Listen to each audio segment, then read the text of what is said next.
Thank you all so much for joining into today's conversation.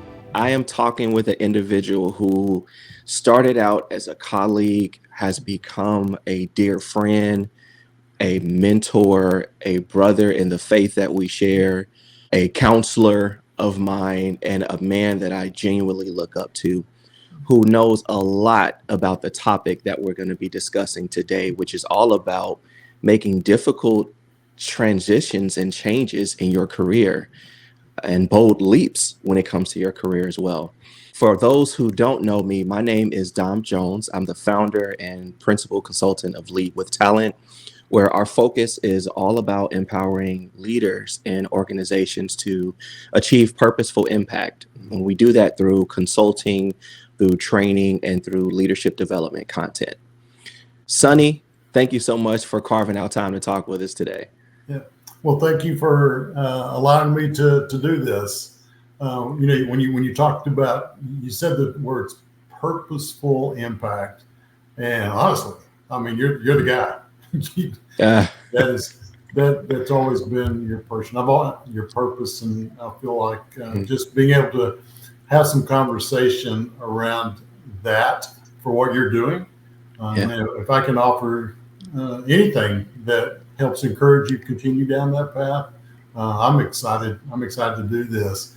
And as I was thinking about, you setting this up, you and I have had these conversations, right, a couple of different times over the years. We have. Where some of the things that you want to talk about, Dom, are things that have been just part of our conversation.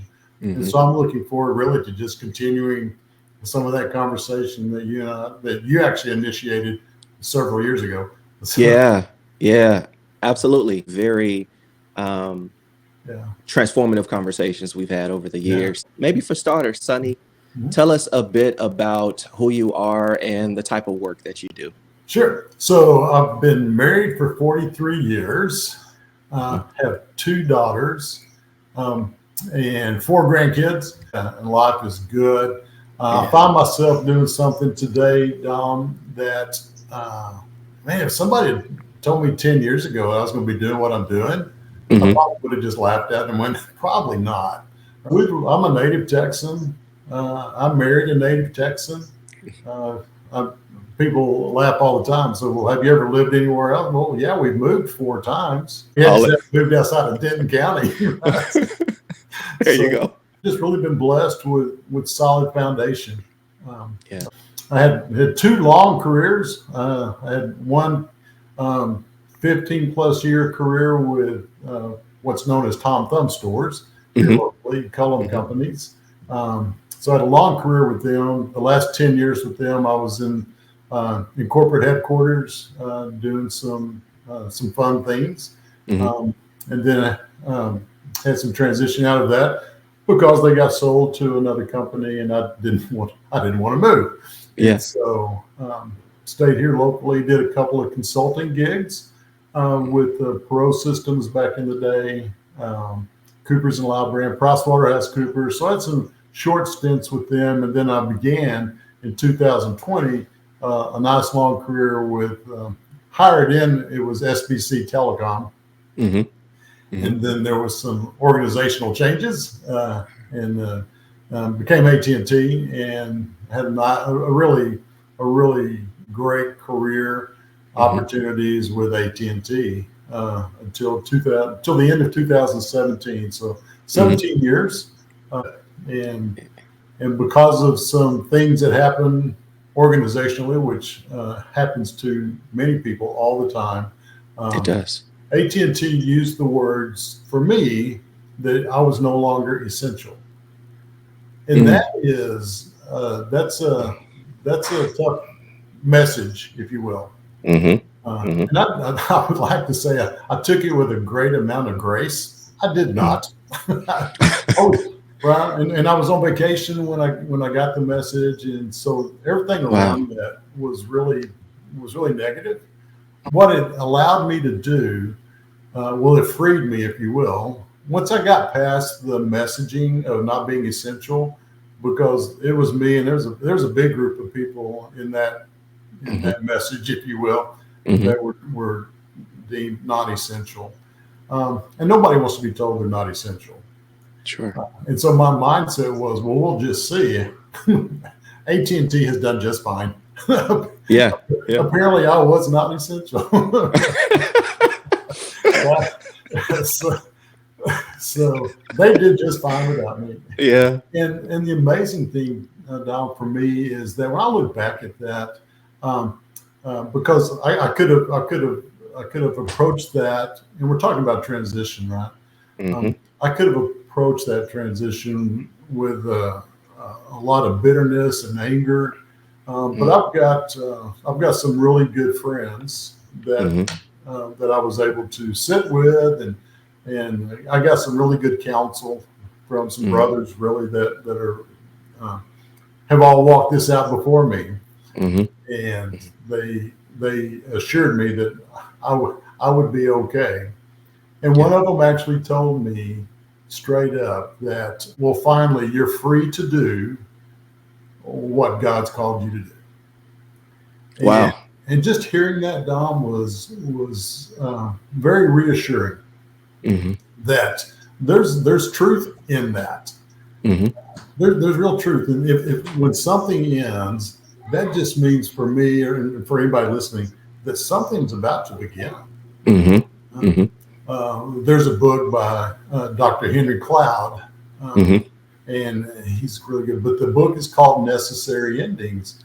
And I've referred that book to a lot of people who get kind of stuck, if you will, in not being able to let go of something, whether it's a career, right, or just a negative belief, whatever it might be. But to be able to let go of that because it's going to allow you then to move into something else, or to move into a different thought process, or to move, right? And so for me, in the end of the AT&T career, really was once I got over being not essential, I was able to pivot pretty easily into something that I had already been preparing to do many years prior. Does that make sense? It makes total sense. I don't think we've mentioned it yet, but you just gave an overview of 30-year career that was different roles, but very much in a corporate track. Yeah. And now you're doing something completely different. Tell us what that is. I am currently now I opened my own private practice doing counseling in Grapevine, Texas. So I'm a licensed professional counselor in the state of Texas. So I've been providing counsel for my own practice since January. But prior to that, for the past 4 years, almost 5 years now, sitting with people that are in some kind of transition, if you will, or some kind of conflict. And I look back at, well, where did I get my experience to be able to sit with people that are arguing or trying to get through a difficult time, where it could be grief or whatever it could be. I've had a lot of roles within two corporate settings. Much of my career, I was dealing with conflict, right? I was dealing. So even in the corporate setting, I got a lot of that mindset sitting in a conference room, dealing with something that maybe has not gone well within a project or within a human resource, or I had a period of time where I got to work with the union. And some of those conversations can be pretty difficult. Colorful language. Colorful, very much so. But what I found, Dom, is when I look back at those, just as you and I are talking about this, I'm not afraid of, and I don't back away from hard conversations. In thinking through, it's a hard conversation. The chances of anyone getting hurt physically, it's not. We're gonna have hard conversations because what we know is that there's a solution that we're all trying to get to. Sure. And there's a solution that's better than another solution. So how do we get there? And so when I think about what I just said and being able to sit with a couple that their marriage might be in trouble, Hmm. Hmm. There's a solution. We just have to have hard conversation to get there. Yeah. It's when I think about my role today as a licensed professional counselor, sitting with people who are going through a variety of different kinds of trials or tribulations, whatever it might look like for them. Hmm. Uh, I'll think back to even back to my Tom Thumb days, having, Hmm. Hmm. having to have hard conversations. Hmm. And I think when I think about it, Dom, every position I think I've ever had has provided an opportunity to grow that skill set. Then I have the option to do one of two things with that hard conversation. Hmm. Am I going to minimize it, or am I going to learn something from it? Wow. And so I believe that if we can get that mindset, even if it's difficult, right, learn something from that conflict Hmm. so that maybe next time it doesn't become a conflict. Yeah. Learn something from it. Something jumps out at me. The things that you're doing now, you've been doing them for a while. It's just the packaging of it or the title of it look different or the setting of it look different. Yes, sir. But I'm willing to bet that that's hindsight being 2020. Mhm. So I'm very curious to know, Sonny, as you were exiting one track of your career Mhm. and having to grapple with what do I do next? What did Mhm. that look and feel like in terms of actually figuring out Mhm. practically what the heck am I going to do? Oh man, I love that. I love that. So, in the practical nature of walking through that season, Mhm. um, in February 2018, I went off of payroll with AT&T. But I'm going to work. I mean, I never had the mindset that I wasn't going to work because of Mhm. my resume. Mhm. Anybody with a resume of almost 20 years with AT&T, and T, and right, Mhm. Mhm. that's going to be appealing. Mhm. That was what I believed. Yeah. So I had a friend of mine say, "Hey, you don't know how quickly you're going to land something, so go ahead and sign up with the um, employment commission, to Mhm. get unemployment." Mhm. Um, and so I was like, "I will, but I'm going to be working somewhere, the next 2 months, right?" So, but I went ahead and did that, and then they've got some parameters that you have to meet in order to collect unemployment. So you've really got to. I think you had to have five. I can't remember how many uh, job applications that you send in. You're applying Mhm. for so many jobs per week, Mhm. and so I had my Excel spreadsheet, which I was really good at Excel spreadsheets. And so I was tracking this, Mhm. and week after week after week, Dom, I'm sending out job applications Mhm. to jobs that I am qualified for. I wasn't applying to be a pilot, I Mhm. wasn't, right? Mhm. Or to be a brain surgeon. I don't have those qualifications, but I had some really solid work history, right? Mhm. That I could walk into a company and add value. Mhm. I knew that I can add value. I think pretty quickly. Um, Dom, I'm not 150 job applications Wow. I submitted on. Mhm. The good news for me, Dom, is I was never rejected. I never received a response. Wow. Dom, not Wow. one. I got to where I was just laughing at it. And, and Wow. people would say, "Hey, did you get it? Have you heard anything?" I was like, "Nothing." So I'm checking my email, making sure. Well, Yeah. what is going on? Mhm. I have a history of good, solid work with nice titles, right? Good Mhm. responsibilities, things, right? Where I felt confident that I could walk into a company with those skill sets Mhm. and be able to add value. Wow. It became pretty clear, and I started getting pretty negative. Mhm. And I think I mentioned I've been married 43 years. Mhm. so, Mhm. and my wife's very supportive, very encouraging. But one day she said, she said, why don't you pursue that thing that you are passionate about? that thing that you are good at, that you have been equipped to do. And so this is something that I had gone back to school, and I finished up my master's in professional counseling in 2007. I had already done that. This was 10 years prior to. 10 years prior to me not being essential. I had gone back to school to get my master's, not my MBA, to get my master's in professional counseling. Now, I had no idea. I had a lot of people challenge me. What? Wow, why are you doing that? Yeah. But for some reason, I have a passion for counsel. I have a passion to help people walk through stuff. And so I got my master's. And so Patty, during that post AT&T time where I was getting depressed, I was getting pretty negative. She said, why don't you pursue that thing that you've been preparing to do for many years? And the church that we had been going to at that time had a lay ministry called Stephen's Ministry.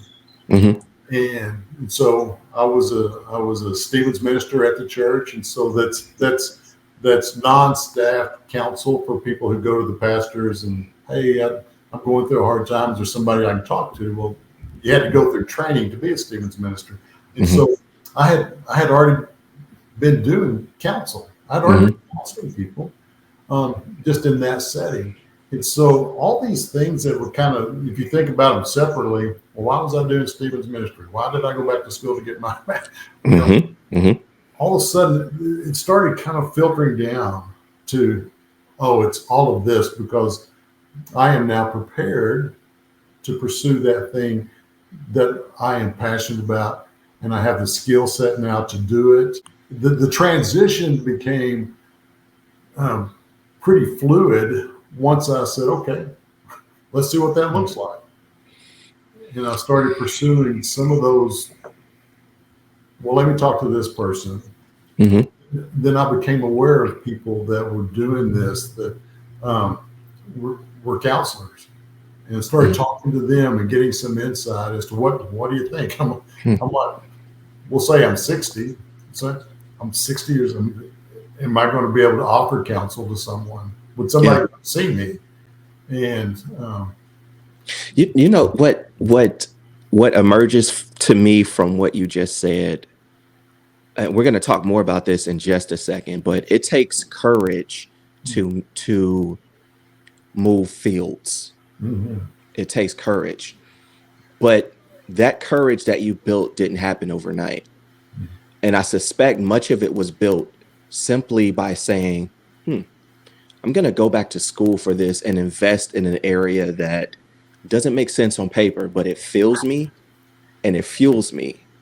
That takes courage. And I think there's some wisdom in there in being willing to invest in the areas that fuel you and fuel you, even if it doesn't make sense at the time. Yes, sir. Because that became literally the springboard for you to leap into your next place of impact. Yeah. It is when I think back, and I love those two words, feel and fuel, because I'm a learner. People will say, what are you reading? I don't read for entertainment. I read books to gain something. And so I've always been a learner. But then during that time, I became super hyper focused on learning something that was going to be of a benefit to me, even though I didn't know what it was going to be.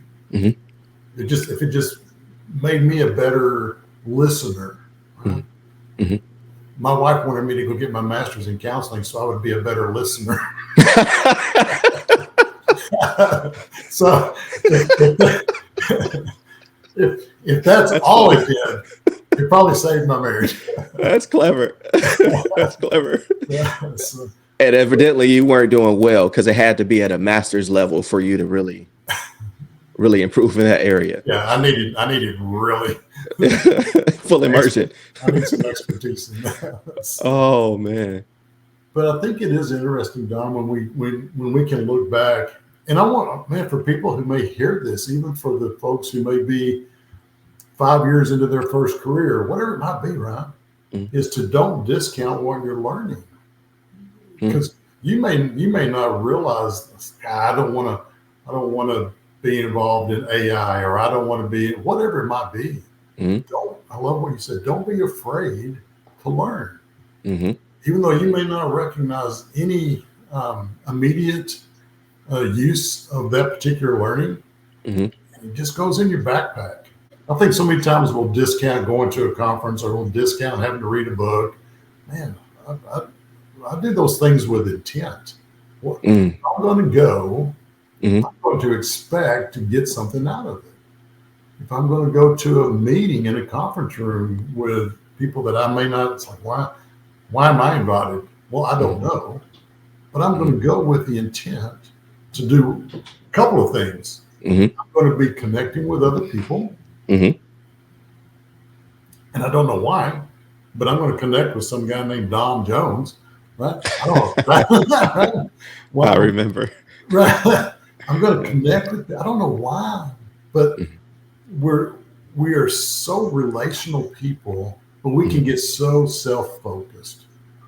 mm, We're created for connection. We're created for relation. We're created to help other people learn from us, but we're also created to learn from other people.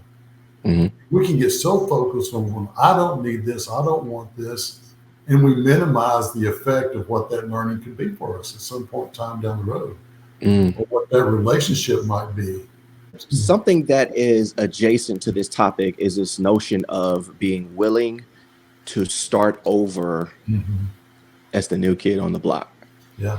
And I talk a lot about your career not necessarily looking like this or this, but often it's, Mm. in my opinion, it goes through seasons where it's cyclical. And we have to be willing to start over in some capacity and embrace the learning that you just referenced. Yeah.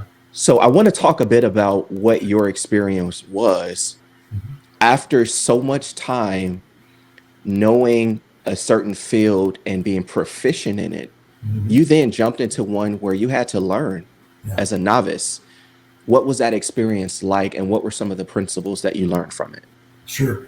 I think for me, because of what you just said, Dom, is we can get into this mindset when we've had a, I'll call it a successful career, Mhm, um, and to get comfortable in that.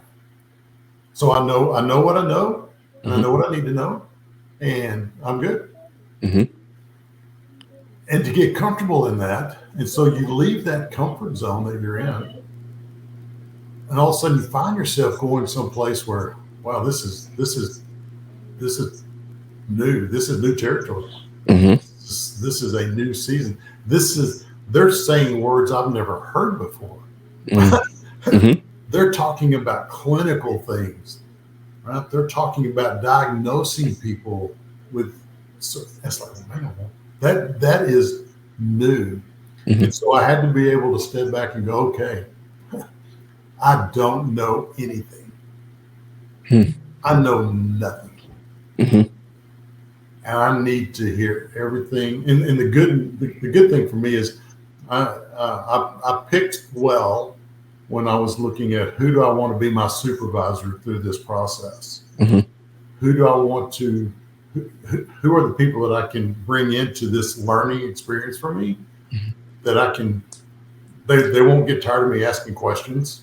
mhm, mhm, It's a lot of questions. mhm, Into Man, I just had to get out of the mind, and I think it may be more difficult for people like me that have had decades, if you will, mhm, multiple decades of a long career, find themselves now wanting to work, needing to work, and not feeling like they have any value to add. And so they go back to what they've always known. mhm, That's where I'm comfortable. And like I was when I was fresh from being not essential, believing, well, I can go do this. I can go, well, yes, I could, but mhm, somebody's got to open the door and allow me in. And there were no open doors. So being able to recognize if you want to stay and continue in that field, do that if you can, but also recognize there may be something else out there that is more filling and more fueling, to steal your words, than what you've done for the past 30 years or the past 20 years. What is that thing that you're passionate about? And for me, I think that was one of the key words. What am I passionate about? Well, I'm not passionate about managing another project. I'm just not, right? I can do that all day long. But I'm passionate about it. What am I passionate about? Well, I'm passionate about helping someone walk through a difficult time. Helping a couple walk through a difficult time. Helping an alcoholic walk through a difficult time. That's what I'm passionate about. And so that's, for me, that was the motivation to learn what I needed to learn. Yeah. To not think I know anything, because I didn't, honestly, I didn't, right? But to know that I didn't know. Being able to put the right people around you, if you're in a season of transition, identify those people who are going to encourage you, but they're also going to challenge you. I didn't need a bunch of people around me, Sonny, you're going to be the best. No, I had people around me going, how exactly effective do you think you'll be? I was like, I don't know, but I'm going to give it a shot. You come out of a field where you kind of know what you're doing. You can do things with blinders on. You don't, right? You because you've been successful in something, and now you're stepping into something that you have never done before. So I had to strip off that mindset of, I have arrived. Aren't y'all glad I'm here? No, it's like, thank you for letting me in. Now then teach me. And I had no idea what the question was now. No, you absolutely answered it. And what I took from the question was around finding the courage to essentially start over and become a novice again. And what I'm hearing through your words is humility, humble enough to know what you're good at, but also what you lack and where you need to close a learning gap, but curious enough to lean into the learning, to lean forward into it. People need to be needed. We want to be wanted, but we need to be needed. And so part of the need historically has been filled by being needed for a job. Right? I go to work every day because they need me to be there. And so part of that natural element of needing to be needed is filled by our job, whether we want to do it or not, right? It could be a job that we can't stand. But that fulfillment of, well, they need me to be there. They need me to be on time. They need me to do. So some of that fulfillment of being needed is accomplished through our job. And then all of a sudden, when that goes away, whether it's a layoff or whatever the reasoning might be, that one thing that was really easy to fill because it was job related, that goes unfilled. Nobody needs me. Right? Yeah. So we've got to make sure that thing that to be filled is something within our control. Because if we rely on something outside of our control, AT&T didn't need me anymore. That was outside of my control. I did a good job for years, right? Fulfilled that for me to be needed. It's like, well, yeah, they need me until they they don't. Where do you start getting that fulfillment? We've got to make sure that we're being fulfilled in that area of what people who need us are people who need us, right? It's not a job. The job can go away, but who are those connections, right? That fulfill that thing that has been full or been fulfilled by a job now is gone. Well, where in the world is that going to come from? Do you have good, solid support system in your family? Do you have a positive? I refer to it as an inner circle. Mm-hmm. Who are those people that you are allowing to do life with you in such a way that you allow them to influence you, but you also influence them? Mm-hmm. So we've got to figure out who are those people that we're doing life with, because they need us, right? And we need them. And we control that to some extent. We can control the people that we allow to influence us. And so when you're without a job and all of a sudden it's like, man, what value do I have today? Mm-hmm. Mm-hmm. Where's that value coming from? Well, yesterday or last week, it was coming from my job. Mm-hmm. Well, where's that going to come from this week? What is that? And I challenge people a lot of times with this when they're going through something like this. I call it the 5 W's. It's the who, what, when, where, why. Who Mm-hmm. adds value to you? Where do you go when you're adding value, or value is being added to you? Right? Mm-hmm. Logistically, where is that? Mm-hmm. What does value mean to you? What would that even look like? Right? And so I challenge people to think about, when do I feel the most valued? Well, when is it? When I'm having a conversation with Dom? Absolutely. Mm-hmm. That adds value to me, right? Mm-hmm. And so it's the who, what, when, where, why. Or am I going to allow to start filling that component of need? Mm-hmm. Because you control that. We've got to be cautious about allowing that to be filled, the need to be needed, for that to be filled by something outside of our control. Because that can be stripped away in a second. And so we've got to be able to, how do I protect that part of my life? If I'm going to be needed, well, I need to have a relationship with my daughter, with my son-in-law, right? With my grandkids, right? If I don't have a relationship with them, they have no need for me. Mm-hmm. No, I need my grandkids to need me, right? Yeah. I need my wife to need me. Well, what am I doing? What am I doing to facilitate that? Mm-hmm. That's within my control. Right. So if my identity is going to be in being a doctor, and all of a sudden I can no longer be a doctor, well, I need to be a doctor because my identity is wrapped up in that. Mm-hmm. I need to be an AT&T manager person because my identity is in that. So if all of a sudden that's gone, then I'm not needed, and now I no longer have the identity that I had. So there's a whole lot of thread, right, if you will, that we through this. What do people today experience when they're no longer needed in a job? It makes total sense. It's almost like you're saying there's a need to reorder what has the most weight.